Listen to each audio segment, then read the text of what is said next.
Hello बच्चों, कैसे हैं आप। आज हम आपके बीच में जीके का मोस्ट इम्पॉर्टेंट क्वेश्चन लाए हैं, जो कि हर साल कहीं ना कहीं किसी कॉम्पिटिटिव एग्ज़ाम में भी पूछ लिया जाता है। तो पहला है, कहता है हमारा ब्रेन सुपर कंप्यूटर कैसे है।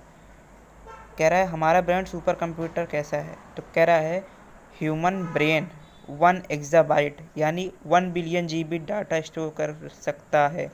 पूरी दुनिया का इंटरनेट भी इतना डाटा स्टोर नहीं करता है।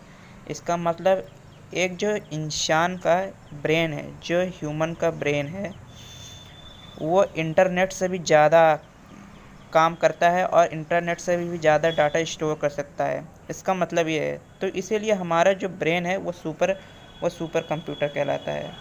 ठीक। फिर कह रहा है कौन से सोलर सिस्टम में डायमंड की बारिश होती है। मैंने जब ये क्वेश्चन देखा तो मैं भी अचंभित रह गया कि ये भी पॉसिबल है। तो मैंने इस पर रिसर्च की काफ़ी। तो कह रहा है इसमें नेपच्यून एंड यूरेनस पर डायमंड की बारिश होती है।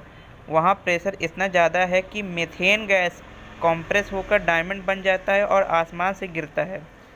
सोच लीजिए, नेपच्यून और यूरेनस पर जो डायमंड की बारिश होती है, सोच लीजिए नेपच्यून और यूरेनस पर डायमंड की बारिश होती है। वहाँ प्रेशर ज़्यादा होता है, वहाँ इतना ज़्यादा होता है कि मेरे ख्याल से शायद हीट होकर मीथेन गैस कंप्रेस हो जाती है और डायमंड बन जाता है और आसमान से गिरता है।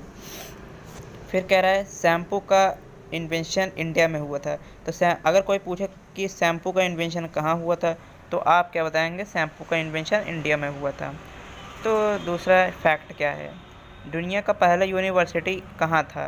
तो आप बताएंगे दुनिया का पहला यूनिवर्सिटी अपना इंडिया ही था, नालंदा यूनिवर्सिटी, बिहार में 5th सेंचुरी में। उस समय पर वहाँ 10,000 स्टूडेंट पढ़ते थे। सोच लीजिए, दुनिया का पहला यूनिवर्सिटी अपना भारत था, नालंदा यूनिवर्सिटी, जो कि बिहार में था। उसमें 5th सेंचुरी में उस समय 10,000 स्टूडेंट पढ़ते थे। गजब है।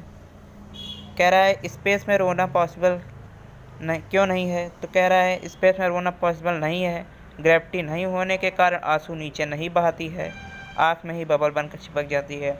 मतलब अगर जैसे आप यहाँ हो तो यहाँ ग्रेविटेशनल फोर्स है। आपको भी पता है कि आपने साइंस पढ़ा है कि साइंस हमें बताता है कि यहाँ ग्रेविटेशनल फोर्स की वजह से जो कुछ है सब कुछ है नीचे की ओर गिरता है।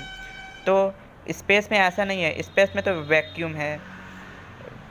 मतलब वहाँ ग्रेविटेशनल फोर्स नहीं है कि वहाँ ग्रेविटी है, वहाँ तो ग्रेविटी भी नहीं है। तो इसीलिए वहाँ रोना पॉसिबल नहीं है। अगर